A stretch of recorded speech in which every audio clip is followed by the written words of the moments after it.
पालन कर रहा है। आप झारखंड से इसको तुलना करते रहे दिमाग में, झारखंड से इसका तुलना करते रहे रिटायरमेंट का।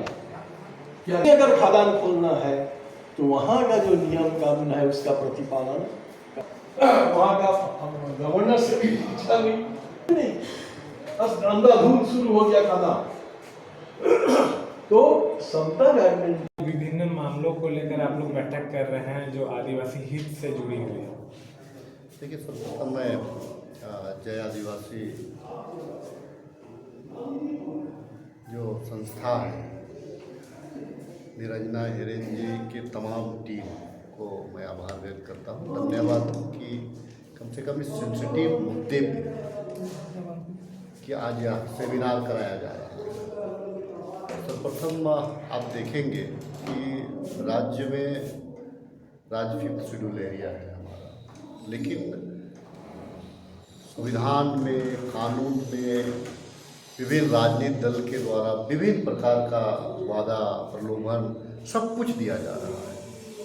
यहाँ पे समता जजमेंट है, यहाँ पे पेशा एक्ट है, यहाँ पे यहाँ के जो आदिवासी मूलवासी का एक विशेष अधिकार है, लेकिन आज ज़्यादातर लोग को इनकी जानकारी के अभाव में, आदिवासी समुदाय मूलवासी समुदाय के जानकारी के अभाव में आज देखिए सारा का सारा सिर्फ फाइल पे पड़ा हुआ है। और कोई ये भीख का चीज़ या मांगने याचना का चीज़ नहीं है, ये अधिकार का चीज़ है, लेकिन आज अधिकार नहीं ले पा रहे हैं। तो आज तमाम उन लीडर, गांव के जो बुद्धिजीवी हैं, चाहे हमारा ट्रेडिशनल लीडर हो या हमारा कुछ सामाजिक लीडर हो जो ट्राइबल इशूज़ पे काम कर रहे हो, उनका यह एक सेमिनार है। देखिए, इसका मूल उद्देश्य है कि अभी केंद्र सरकार के द्वारा यहाँ पे फॉरेस्ट एक्ट में परिवर्तन की बात कही जा रही है, और उसमें कहा यह जा रहा है कि भाई आप जो है कि 5 किलोमीटर का जो रेडियस है, जंगल जो खनिज माइंस के रेडियस के अगल बगल जितने लोग हैं, सरकार चाहे तो उनकी ज़मीन को अधिग्रहण कर सकती है। फिर यहाँ के लोग कहाँ जाएंगे?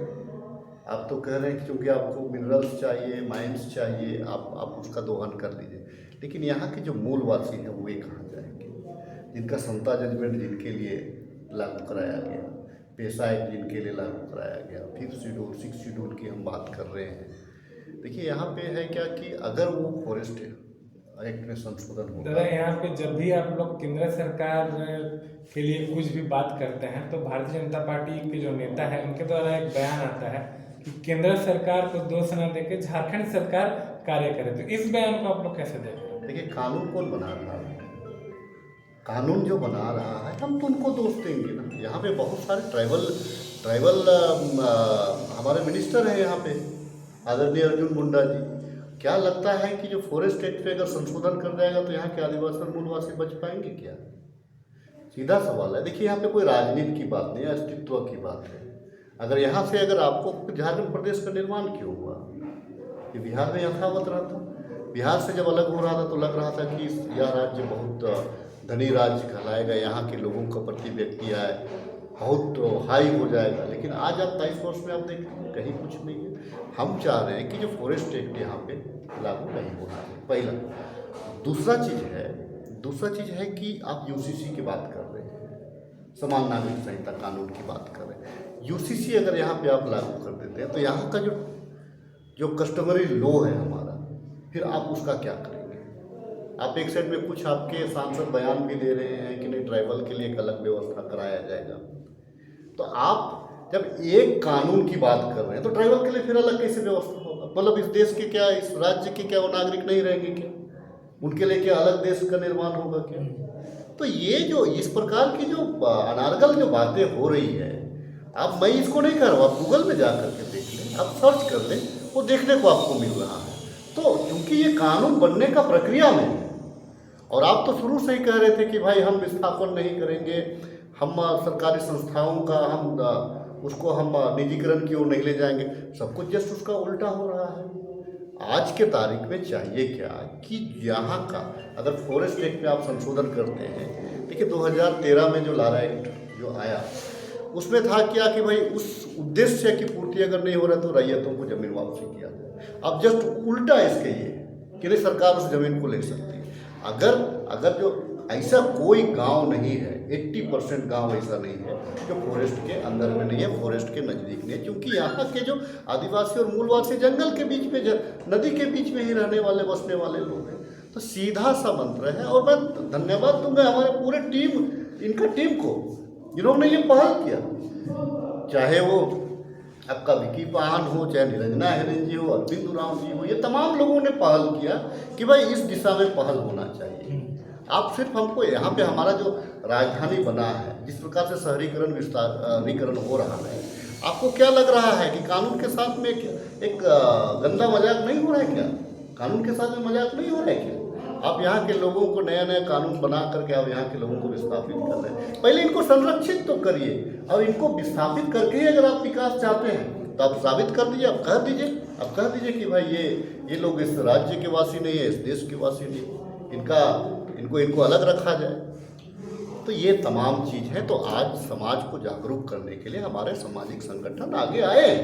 सामाजिक संगठन आगे, ठीक है, लड़ाई कठिन है लेकिन मुश्किल नहीं है, नामुमकिन नहीं है।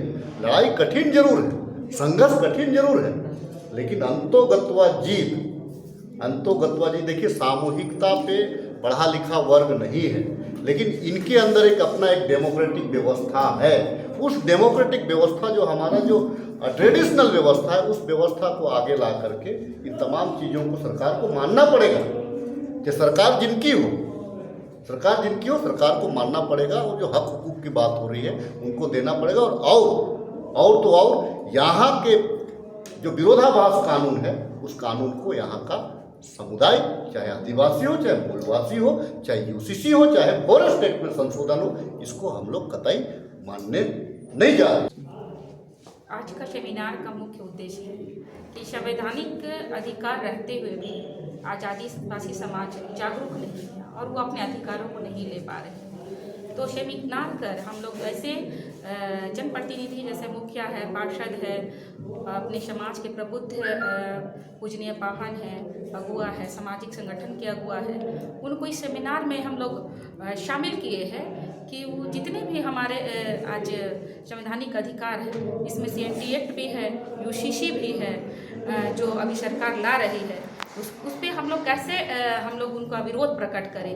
अगर हम जानेंगे नहीं तब हम कैसे करेंगे। अभी वन संशोधन अधिनियम अभी केंद्र सरकार द्वारा पारित हुआ है, इसमें हमारे आदिवासी जंगल से करोड़ों आदिवासी बेदखल हो जाएंगे और उनका जीवन यापन भी जो जंगल से जुड़े हुए हैं वो ख़त्म हो जाएगा। तो वैसे आदिवासियों के साथ, वैसे समाज के साथ हम लोग खड़े होना चाहिए।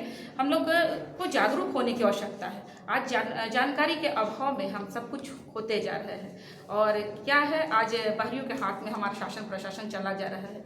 ये मकसद है कि उद्देश्य है कि हमारे जितने भी यहाँ प्रतिनिधि आए हैं वो एक्सपर्ट आए हैं और वो बताएंगे और उनका लड़ाई का तरीका भी बताएंगे। यही उद्देश्य हमारा।